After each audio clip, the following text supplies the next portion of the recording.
Hello everybody and welcome back once again to Let's Play Disco Elysium. Right, here we are. After the last session, back in familiar surroundings. Yes, it's our rundown hotel room. Doors kicked off, tape players ripped apart and damaged windows and whatnot. Why are we here? Well, we're here because we have ditched Kitsuragi for some after-hours police work and fun. Without that rigid fella stifling us. Now before we hit the streets and do what we need to do without him present, I just thought we'll retrace our steps here in the room. See what we can find. For instance, this window here. Assessing the damage to ensure that we haven't been overcharged by Chapo downstairs, even though we didn't actually pay for it, because we talked our way out of it by threatening to arrest him, but nonetheless. There we go, look at that. So indeed the shards of glass do face outward. Whatever broke this window came from inside. Did I break? So did I do this then? Is what I have been told true? A fine web of scarring covers the back of your right hand, but none of it is recent. So, it was my old crocodile shoe then. Yeah, well, projectile.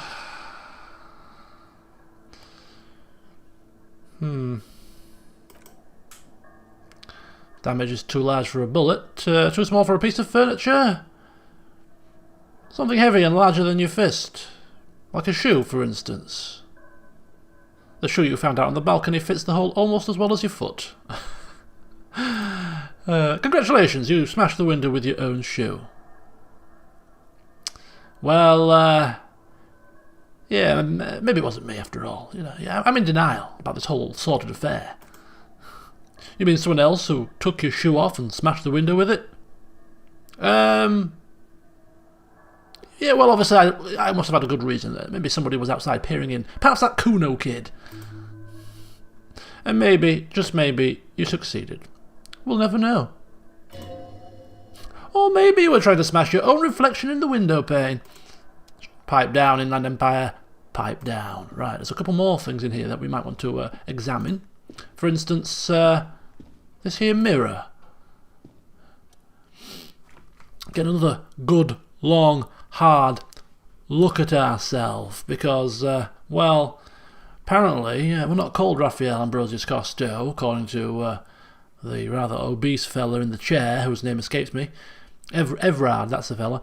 So maybe just taking a deep, long, hard look at ourselves. Do we look like a Harry Dubois, really? Or do we look like a Cousteau? And what is this grin that I can't remove from my face?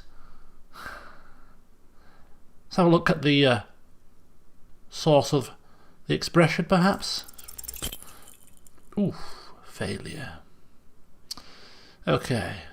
Well, apparently we can use our chain cutters to fix the faucet and stop the steam from fogging up the mirror. That might make these checks a little bit easier, actually. I should have probably done that first. Let's take a look, shall we? We're not usually very good with these kind of things. Just ask the padlock chain. Try it, though.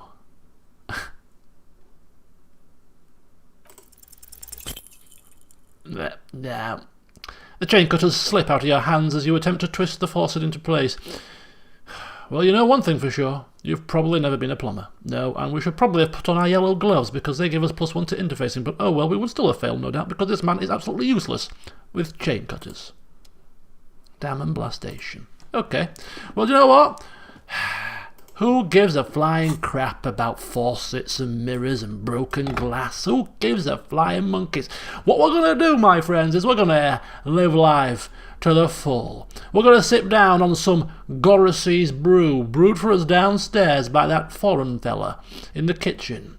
We're going to sip on some of that, and we're going to enjoy it. It's laced with vodka. Extra strong. Feel that bad boy. Oh yeah, feel it burn as it goes down your esophagus and it lines your stomach.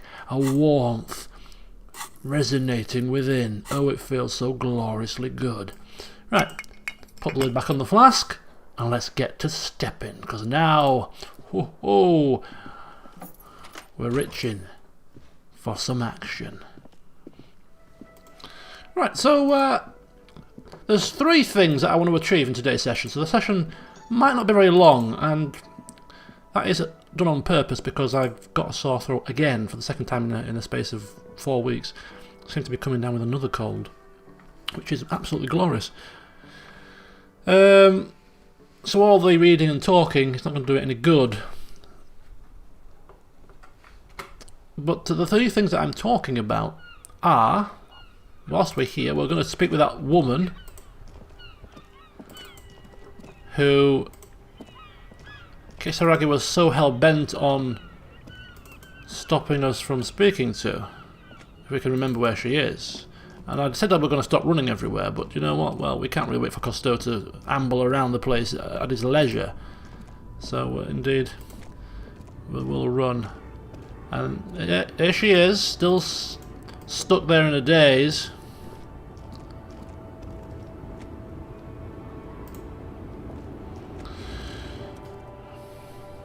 Right. This time, Kitsuragi isn't here to stop us snapping our fingers in this woman's face. Where am I? Who are you? Like a magician recalling a subject from hypnosis, you've jolted her back to reality. Yeah. Actually, I was hoping you could tell me who you are. Never mind. I remember now. I'm still stuck in the traffic jam. In the 50s. In the 50s? Is she a time traveller? Where else would you be? Or rather, when else would you be? Back in Mefke, during the time of the revolution, the sidewalks and coffees are filled with young people. I was on my way to see a new Boydero picture starring Gabriel Buenguerro.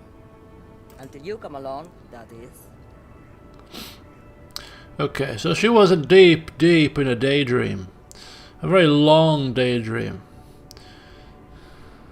But, well, we don't care about pictures and stars, starring in pictures. We don't really wish to engage this woman in any conversation at all, to be quite honest with you. We've got business, and that business is police questions. Why not, Rife? It's not like I have anything better to do in this hellhole. She settles back against the railing of her motor lorry. Behind her, mountains of memorabilia, photos, and knickknacks line the dashboard. There's something off about this woman. Tell her to show you the soles of her boots. Maybe she was at the hanging somehow.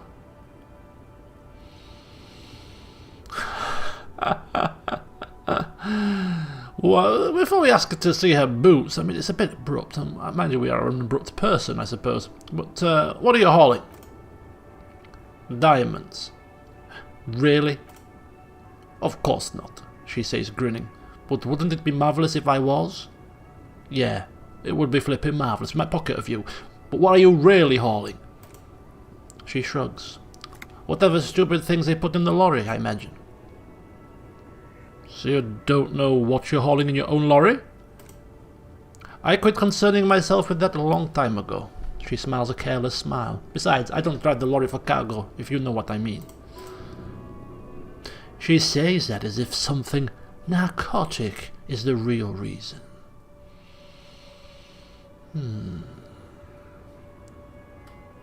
Wait a second.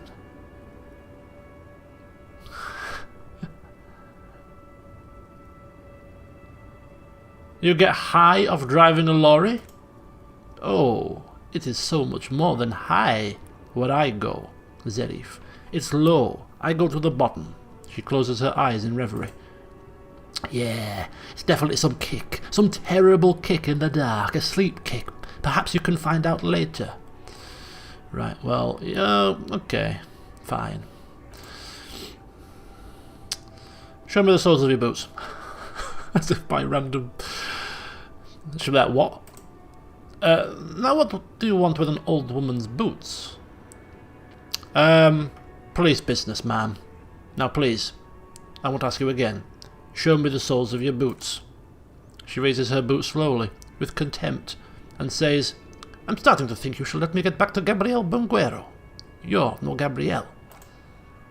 She's wearing sturdy worker boots made of black leather. Buckles run across. The sole is also made of leather. Now the other one, please. Just before Gabrielle, it was the coronation of Francongero. Now there was a real man. There is no aberration in the pattern that you can see. She puts her foot down. Moreover, the boots were size 37. Tiny. There are too many discrepancies in all of this. These were not the boots I was looking for.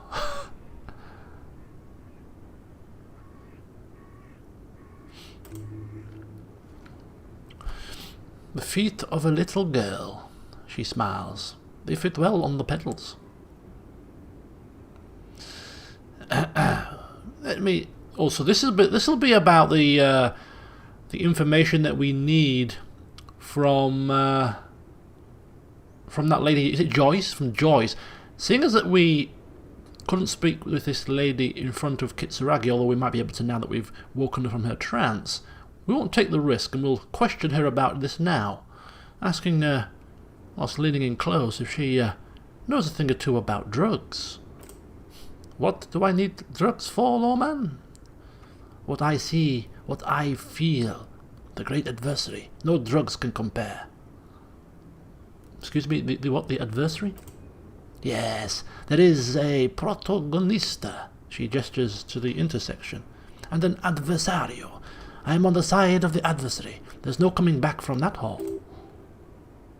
Those epithets are familiar somehow. The great adversary. The great unrest. I don't like the sound of any of that. Sounds like a horrible drug. The worst one of them all. Yes. What a strange woman. Where could I get my hands on an experience like that? Yeah, that's really not what I was getting at. Then what were you getting at?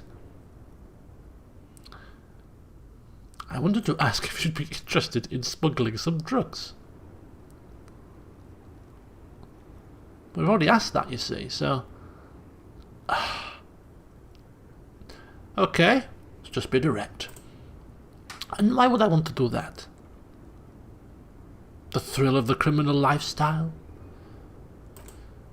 Lawman, what in the name of God are you talking about? Oh my god, has this been far too blunt? Oh my god. Maybe Kitsuragi should be here to rein this man in. Look, it's snowing, it's cold, he's had a drink. Are you smuggling drugs through the terminal B? No, I don't think he's that clumsy and that stupid. Come on, change the subject. But, I don't care about drugs. Little molecules, they're nothing. Okay, yeah. Thank you for now. Yes, go, enough jamboree. I need to get back to Mesk. Her voice trails off. And then she was in her trance once again. I don't think she's... yeah, she doesn't seem the sort. Now that chap that we were speaking to initially when we came here,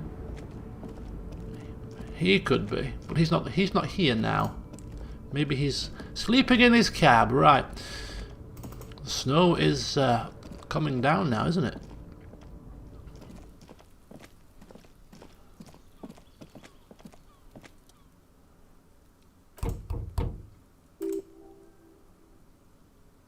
Yeah, tomorrow evening after 9. Okay, that's fine. Just thought I'd double check.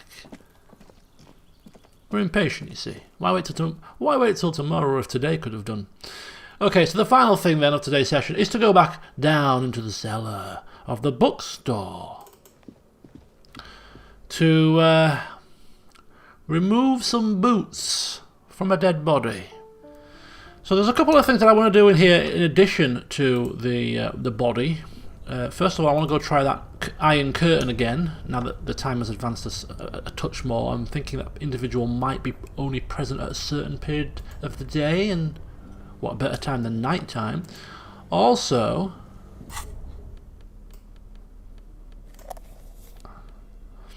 There were some things in here that that escaped my gaze the first time I came.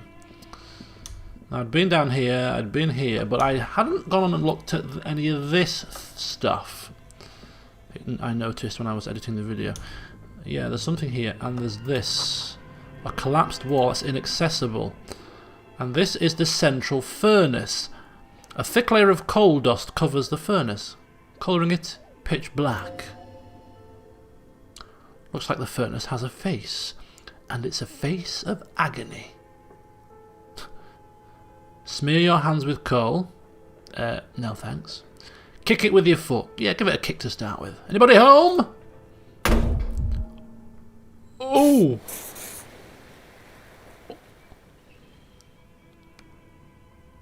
A hollow ring echoes through the furnace. Your toe hurts. Good job, Costo. Good job. Right, look inside. It's dark and grimy. In the darkness you can hear chatter. It's coming from above. A voice or several voices talking to each other near the smoke chamber upstairs. I'm getting carbon monoxide poisoning. Voices. Smoke chamber upstairs. Is that the upstairs where we've just come from? We might have to go back upstairs again. What's happening? Maybe it's coming from behind those safety curtains you saw upstairs. You should investigate. Or maybe you should... Or maybe you're just hungover again. Hello? Yeah, shouting into the furnace.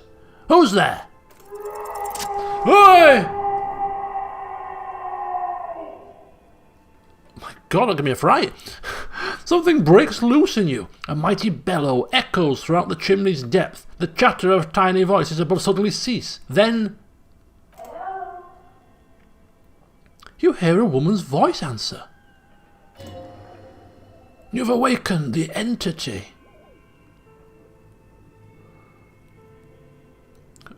I summon the ghost of this doomed commercial area. Answer me, spirit. Hello, are you there? Who is this? Speak to me. Hello? Did you say anything? I can't hear you.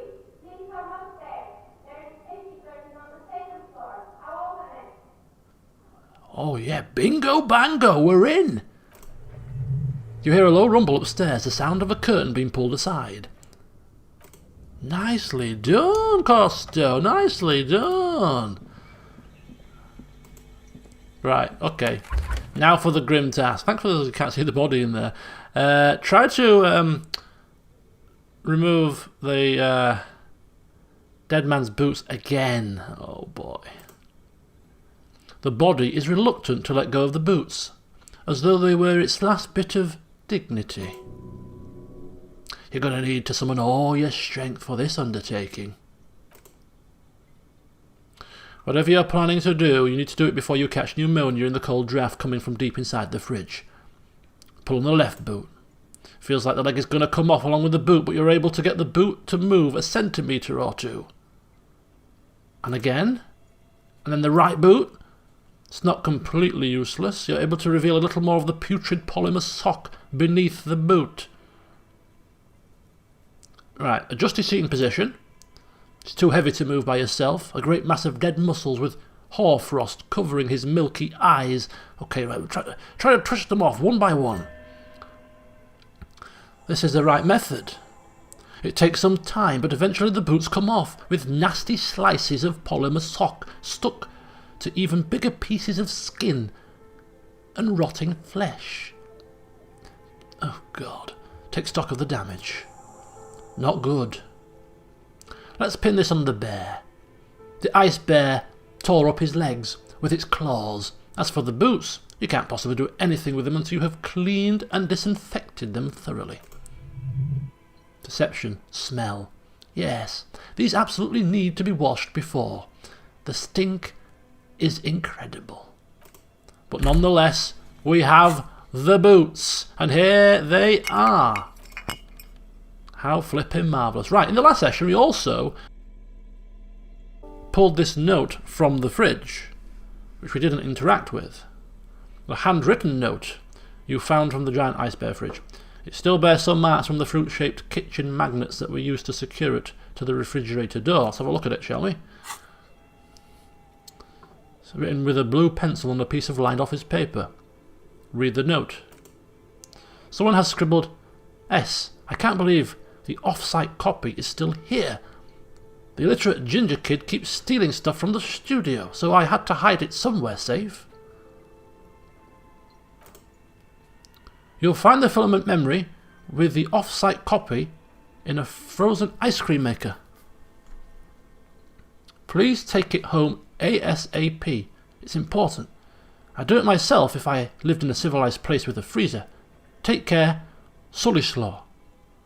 The filament memory, frozen ice cream maker. You'll find the filament memory with the off-site copy. Yeah, it's a filament memory. The note doesn't specify. Who wrote the note? Sullyslaw. Who is the ginger kid? Kuno? Where's the frozen ice cream maker? Didn't you see one next to the breaker box? Indeed we did. Right, okay, let's go and have a look, shall we? After we've checked out these boots. Don't smell them. Better yet, don't even think about them. Unless it's to think about how you're going to get them clean, that is. For now, they're unsellable, unwearable, and just downright disgusting. Oh dear, let's look over the boots carefully. Graceful walls cover the boot's glossy surface. These will be gorgeous once you clean them. And the soles?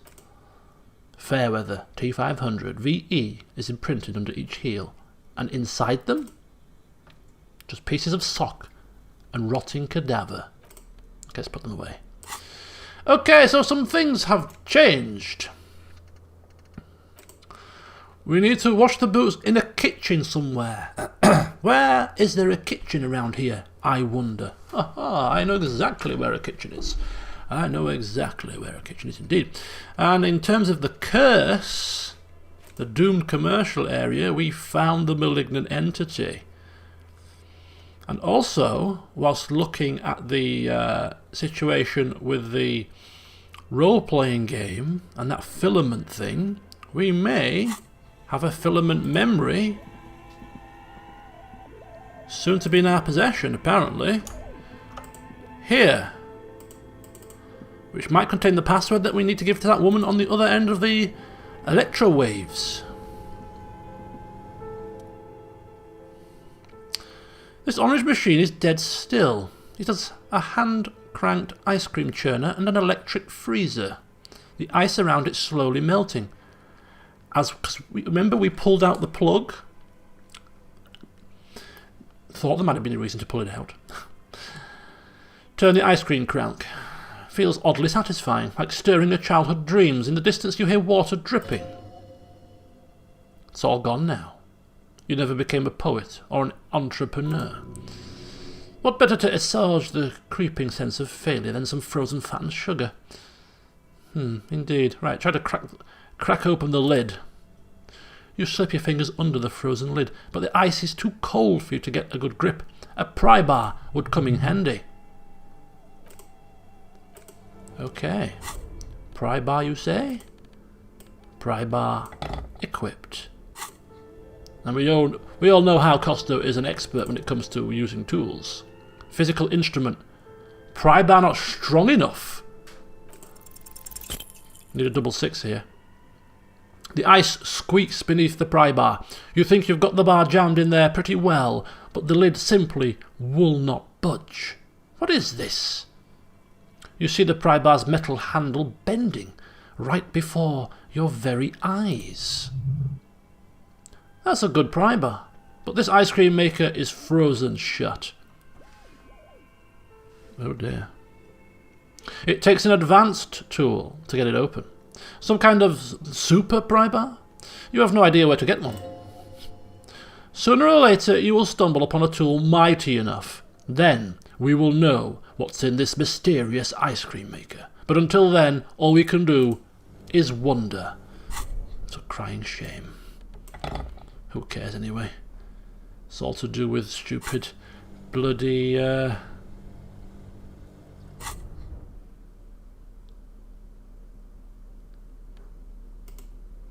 Hang on a second. I think we're still under the effects of the alcohol, because not too much time has passed. Maybe if we do that, it'll tell us exactly how much time we're affected by. Yeah, 32 minutes. 32 minutes, baby.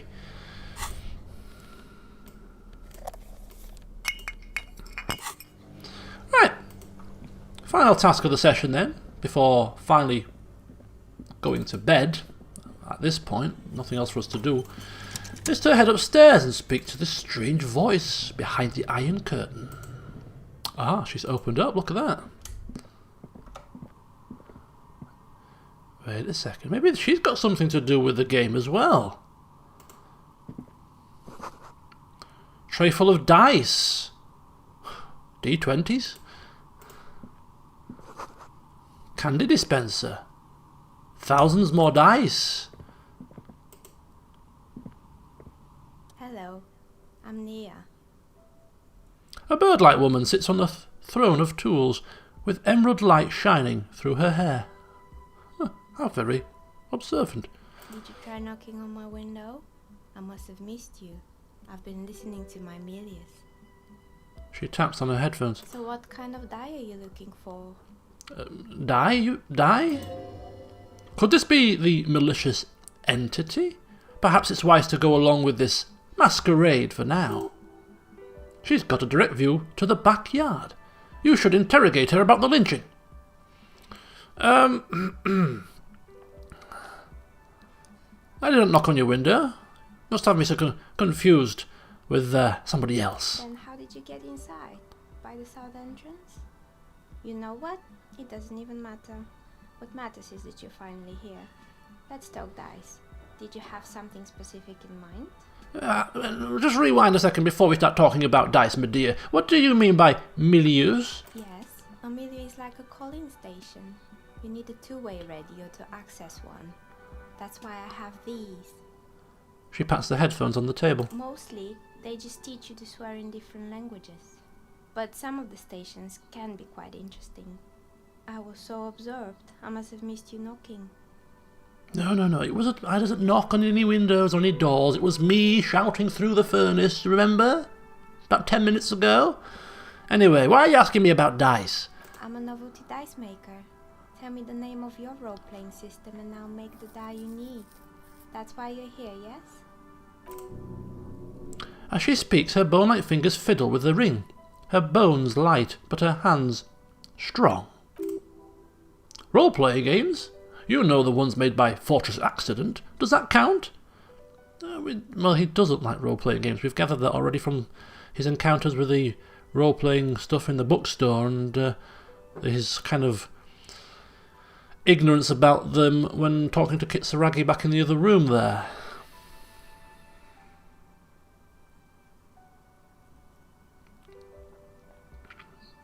So, as much as I personally would like to start talking role-playing games with a woman, as a role-player myself, of course, he's gonna once again crack straight on to business. Not interested in buying dice, my dear.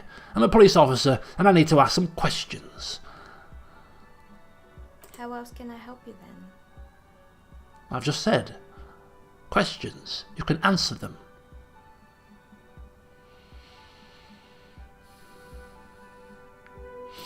Yeah, where exactly is this room, to start with? We're inside the chimney of an old central furnace. It's strange, I know. She looks at the ruddy bricks that make up the walls, even though they've been repainted. There are several signs of coal-black soot here and there. The chimney of an old central furnace. But when I arrived here, all the other rooms were taken, so I had to build myself a makeshift home. Besides, I don't really have to pay any rent here, so that's a plus. Plaisance was right. There's an entity living in the chimney. You should ask her about the curse. Indeed. Do you know what's happened to the other tenants around here? This place is empty. Everyone else is gone. More or less. She adjusts the yellow scarf that covers her hair. Are you interested in anyone specific? Rats scuttle in the dark rooms under the abandoned blow-dryers and dusty mannequins. Cobwebs cover rotors and radio computers alike. So much failure. There used to be a hair salon here, I seem to recall from the bells outside. Yes, I think it was called Androgynous Orlando or something similar. They weren't a big hit around here. Turns out that working class men don't like genderless haircuts. They're scared of that word. You wouldn't like it either. The others would laugh at you. Yes, well, I would never let anyone androgynous touch my hair. Not even if my life depended on it. You're right. It looks like you haven't let anyone near your hair in a long time. She tilts her head looking at your shaggy mane. What happened to the gym? It wasn't merely a gym. It was Artemitep's Boxing Club, a community project created to steer at-risk youths away from drugs and crime. Artemitep? A kind man from Zimisk. I heard he had some trouble with the law when he was younger, and that's why he wanted to start the gym, as his way of giving back. I can think of somebody around here that could use a boxing club to divert their attentions, but who cares about that? And how did that community project work out? Not very well. It shut down, hasn't it? It didn't. If anything, it made the youth situation in Martinez even worse. At some point, someone started a rumour that the punching bag downstairs was full of amphetamines. You should have known it. Eventually, the coalition took away the funding and the club went bankrupt. This was a few years ago. It's gotten much more peaceful around the plaza ever since. And, did someone here make stuffed animals? I saw mounts lying around. You mean Mr. Fabron, the taxidermist? No, he mostly just did drugs. But what drugs exactly? Yeah, what drugs? From a police report, of course. He got high on some weird taxidermy chemicals. I wouldn't recommend it to anyone. Eventually they caused him to lose control of his bladder. The smell was awful. Even you can probably do better than that. Yeah, and there's creepy mannequins lying around as well. There used to be a fashion atelier here, but I've forgotten the head designer's name. They were doing well for a couple of years until the insect rights activists came. What in the name? The atelier produced a certain collection that used chitin among the materials. Apparently, chitin is made in the Occident, where it's extracted from beetle wings. And you know how all kinds of political movements are big in the Occident. The activists shut down the biggest chitin suppliers, which of course caused the price to skyrocket. Naturally, all the most fashionable tastemakers refused to be seen in chitin from then on. The atelier went bankrupt before they could finish the collection. Yes. But insects, they don't have any brains or feelings. Goodness me. Actually, insects do have brains, she corrects you. But yes, I understand what you're saying. I think the protesters took it a little too far. As she shifts around, you notice several dead flies on the windowsill in front of her. Legs up. They're not moving. You fly killer. Right. Rotorblades and skis. They were made by a company called Slipstream. After they pivoted from making rotor blades to skis, their chief executive took off on a vacation with all their money. She rests her chin on her hand with an impish smile. Honestly, I think it quite funny. I think he's still sending out holiday transmissions from Tululu, or Tiumutira, or Kashkor, or wherever he is. Yeah, what do these transmissions say? The usual, I imagine. That he's been thinking up all kinds of new business plans and can't wait to get started on them just as soon as he returns. She laughs and turns round in a chair. But Slipstream is history now. All their remaining assets got seized by the bailiffs in 47. I have no idea why those skis and blades are still lying around in the house. And,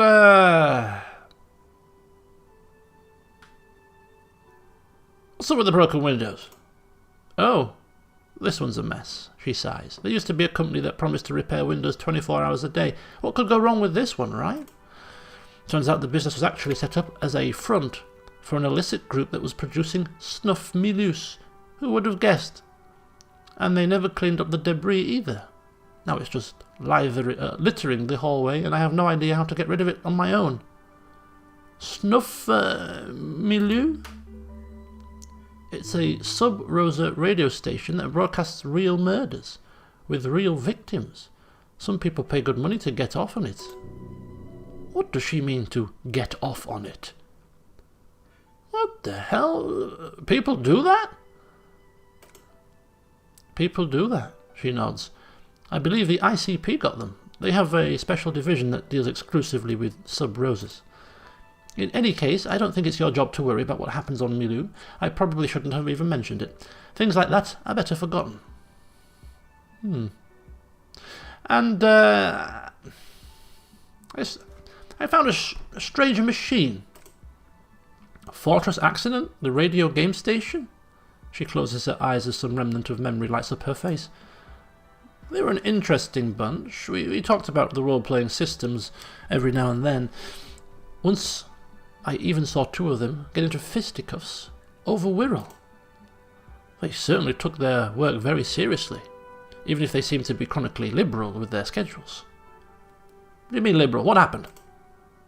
Well, the usual. They ran out of money and couldn't get the project done on time. Why? What went wrong? Well, I did hear them talking at times.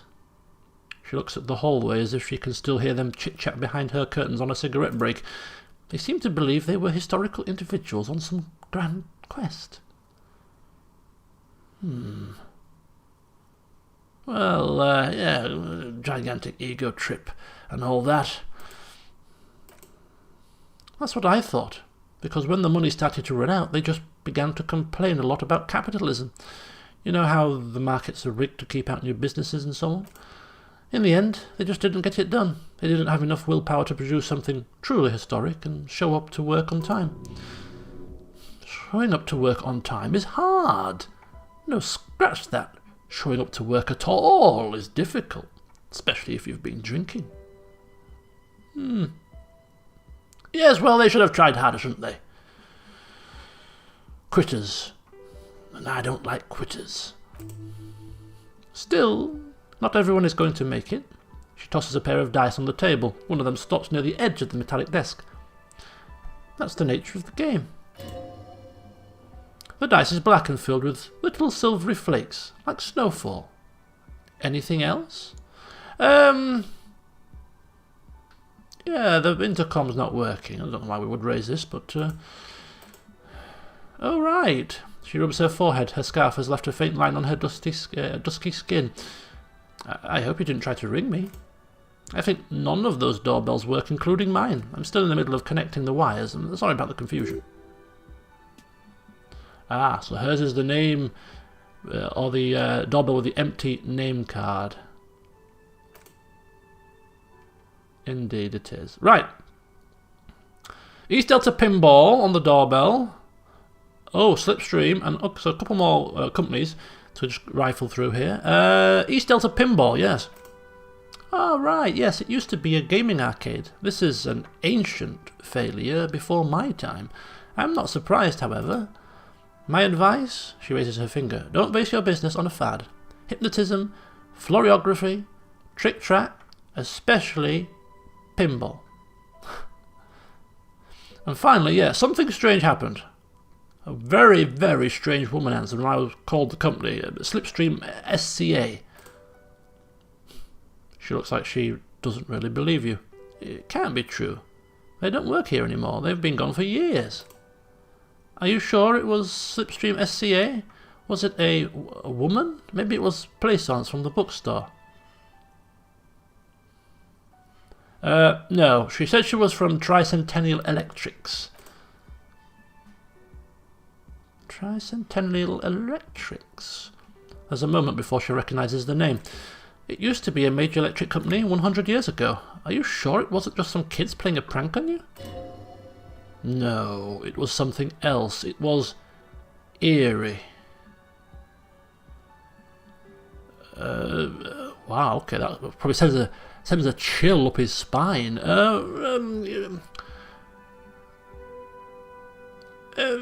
Yes, you're probably right. It's just somebody playing tricks on me, indeed. The kids these days, she shakes her head. We were just one of them, and now they're terrorizing us. No solidarity.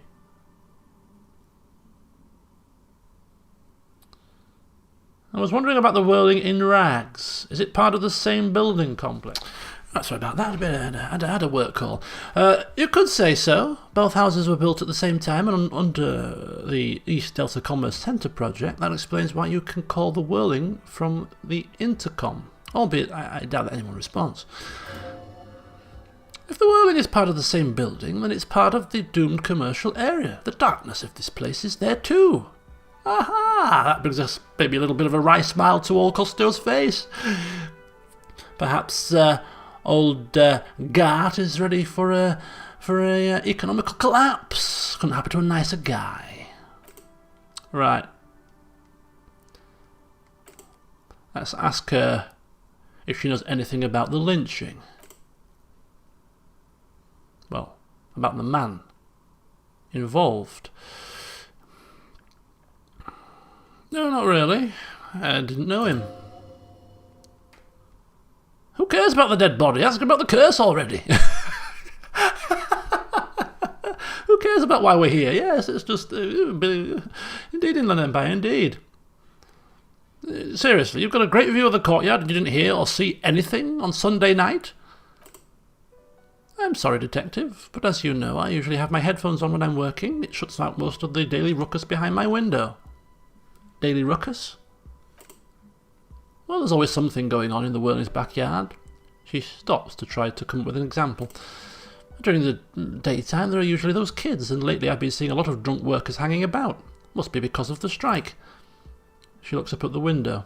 Pale light comes in. But I never saw anyone during that fateful Sunday night, I'm afraid. Do you often work Sunday nights? It's an odd profession, making dice for people, but I like it, and I prefer doing this to sitting at home. I see. And you're telling me you never took your eyes off your work to look out the window, not even once? I might have, she admits, but in this case all I could have seen would have been my own reflection staring back from the darkness. It's really hard to make anything out in the yard when it's dark outside. Besides, I rarely get up to look out the window when I'm in the zone. In the zone, you say? I see. Well, thank you for your answers. She nods. Anything else, officer? Yes, this might sound a bit silly, but I've heard this place is cursed. Did you know that the people here call it the doomed commercial area? I've heard the stories, she nods, as the wind howls in from the furnace shaft above, but I don't think those stories are true. Well, the plaisance, the bookkeeper woman, she sent me here. Some cursed nonsense she was talking about. She's convinced the place is swarming with malicious energies. Plaisance, the book lady? She raises her eyebrows. I've heard that her business is doing rather well. Have the energies spared her somehow? I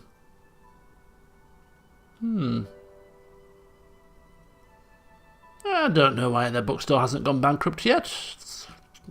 That's why I'm here investigating this curse, in a kind of roundabout way. It's not my priority, of course. All right, but it's not just the bookstore that's still up and running. What about the whirling in rags? Some people say it's part of the building complex.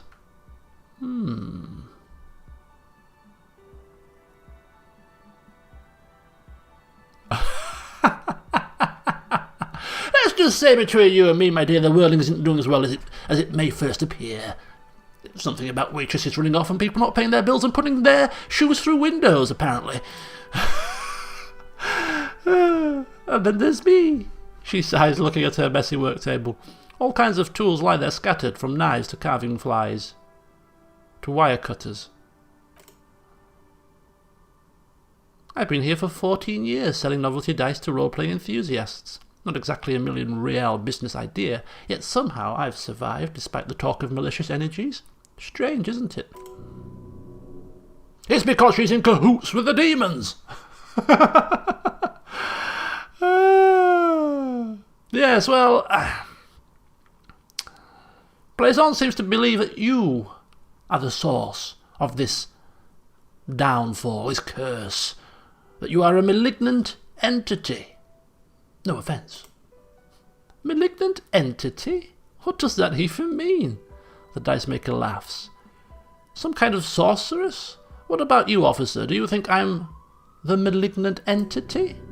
The jig is up. The she-demon knows you've uncovered her truth identity. Time has come to face the source. Fear not, for the forces of the universe are supporting you in this psychic quest.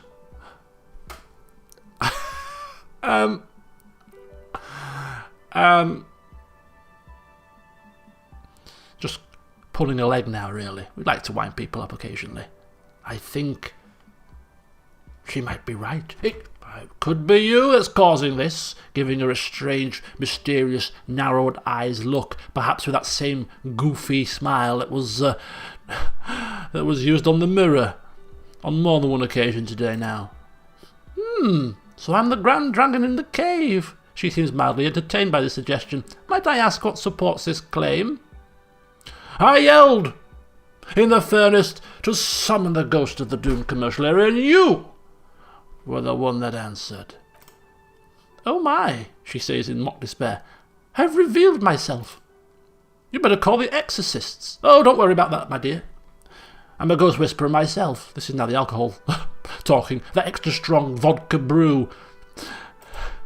Of course, she pictured the root of her nose. How convenient. Well, if you ever find a way to explain all those inconsistencies in the curse, let me know. She turns back to her work. Plaisance needs to hear about this. Perhaps if you combine your psychic energies, you'll make sense of the situation. The bookstore closes starting at 9. What a strange way to put it. The bookstore closes at 9. You'll have to do this tomorrow.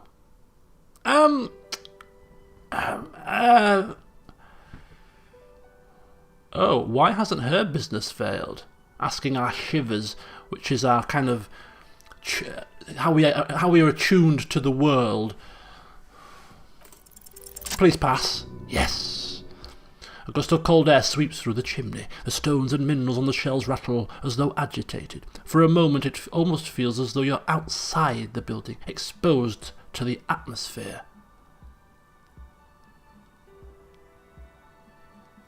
Hang on a second. I've got it. I know why your business hasn't failed.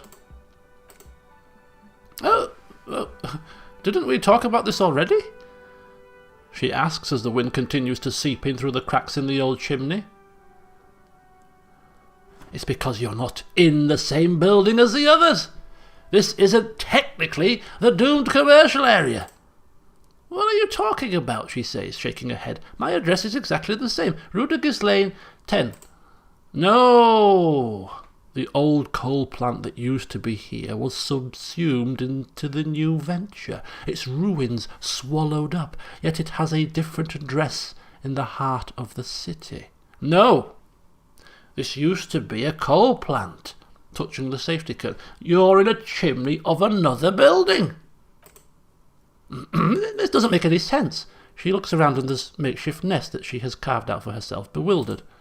Are you saying my business was spared because of a technicality? Where is this coming from? Tapping on his old head.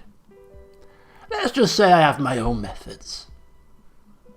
Unusual methods. And what does it mean that I'm safe from failure? Don't let her become complacent. She still needs to ward her soul against the evil forces. Perhaps he's taken a few swigs of this goddess's brew when we've not been looking, because this is a perler. Actually, it's only a workshop that's protected. You should still do something to defend your person. She starts laughing, her fingers trying to rub away the exhaustion from her face. What's so funny? Do you know what this is? She raises her hand to reveal a piece of metal shining on her index finger. Lucky charm? Some kind of ward? It's a mourning ring, she replies. I made this when my first company failed. It was a small jewellery shop right here in the East Delta Commerce Centre, but built with the little I inherited from my parents. I drove it to the ground within a year. I didn't have what you would call a viable business plan. See? See, I told you! The curse is real! I bet you didn't run this little jewelry shop from the protective depths of the chimney, am I right? No, you're right. I didn't. She laughs again, but it sounds rather small and sad. It wasn't just a jewelry shop either. I always thought that it was just the world, that you were supposed to try again and again until you finally succeed. And now you're telling me... You're telling me what? She closes her eyes. That this is all because I didn't run my little shops and ventures from a dump inside an abandoned chimney? I'm sorry, I don't know what to say. It's entropy. Yeah. She stares out of the window, not really hearing your words. Or maybe it's the entire world that's cursed. It's such a precarious place. Nothing ever works out the way you want it. That's why people like role-playing games. You can be whoever you want to be. You can try again. Still, there's something inherently violent, even about dice rolls. It's like every time you cast a die, something disappears. Some alternative ending or an entirely different world. She picks up a pair of dice from the table and examines them under the light. But anyway, thanks for sharing your theories, officer. She gives you a tired smile. Wow, maybe there is a curse after all. Costo has got to the bottom of it. Well, bugger me. Bugger me indeed. Maybe I mocked him. Ghost Whisperer, Curse Wrangler. I don't know what to say. Do not know what to say. But what I do know is that the session must come to an end. So we've got 2 skill points to put in, and I didn't put the skill point in before the start of the session because I haven't had a chance to analyse the previous couple of videos to ascertain which we are going to put them in. So I'll do that now for the next 2 points before the next session. So that'll be done. And what have we found out? Ooh, we can now recheck the cargo door container should we wish to do so. The map wall in the bookstore, if we put our gloves on, of course. So that'll be interesting to try that out. And report back to Plaisance about our findings. Indeed, I think this place is cursed. She could well be right. So we'll see how that conversation goes. But yeah, I think it's safe to say that our time in the absence of Kim Kitsuragi was most productive and has now come to an end. So, on the stroke of midnight, it's time for us to hit the sack. And then in the next session, we'll start a new day, bright and early, fresh as a daisy, hopefully, and not hungover and lying on the floor in our underwear. So join me next time. Until then, see you soon.